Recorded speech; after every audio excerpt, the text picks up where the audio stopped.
in many ways, we want to talk about the history as well as how it's important for us to learn from that. Back during the time that the Crows signed the 1868 treaty, without realizing it fully, they had given away about 30 million acres. 30 million acres is a lot of acres compared to 8 million acres. When the news came to them that sits in the middle of the land had let go of 30 million acres, then the Crows were infuriated. But some of the wise ones, the elders, the old war chiefs, they got together and smoked the pipe together and said that, again, their forefathers said that not to fight the U.S. Army because they are as thick as grass and there are more of them as stars in the night sky. When Plentycoos had his dream, they told him in that dream, when he had that vision quest, there will be settlers coming in wagons, and your buffalo will be replaced by ones that look like buffalo, spotted ones. And you will have to get along with them. Do not fight them, because if you fight them, they were going to take your lands and annihilate you.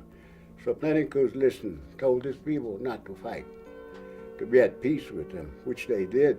To this day, we're still at peace with everyone. So Plentycoos was a smart man.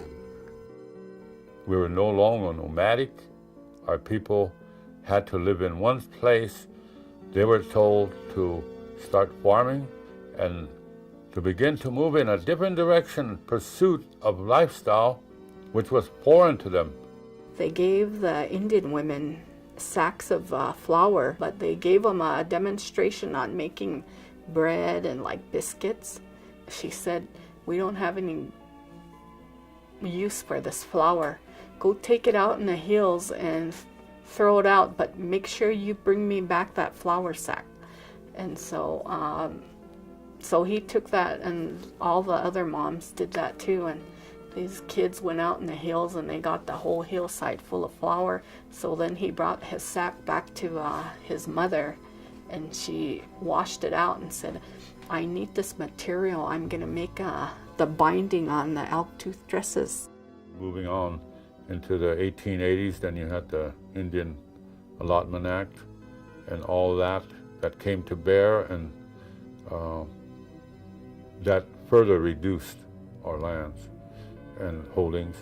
And now you had a situation where every person was given a certain amount of land, and that's where they had to be. And so to this day, this is our home. We don't move no more. We're staying. So it's a comfort to know that the government is helping us to come up with these and to reestablish things and to keep it as ours for our descendants.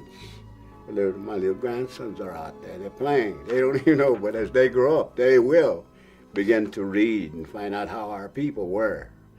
I suspect that the Crow community would not be what it is today if it weren't for, well, Robert Yellowtail, product of Colonel Pratt's school in Pennsylvania.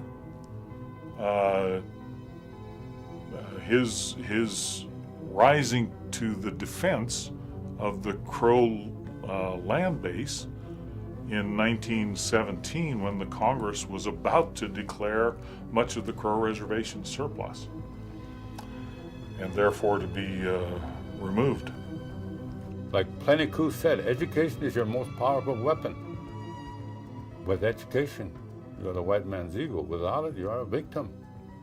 Can the tribes, create an identity in the 21st century that is consistent with where they came from?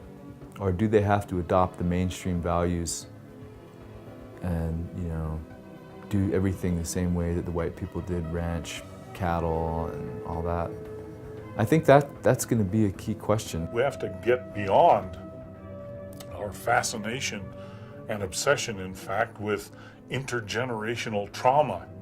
Let's acknowledge it, understand it, make it our business that it shall never happen again. But what is the practical end of regret and remorse and retrospect?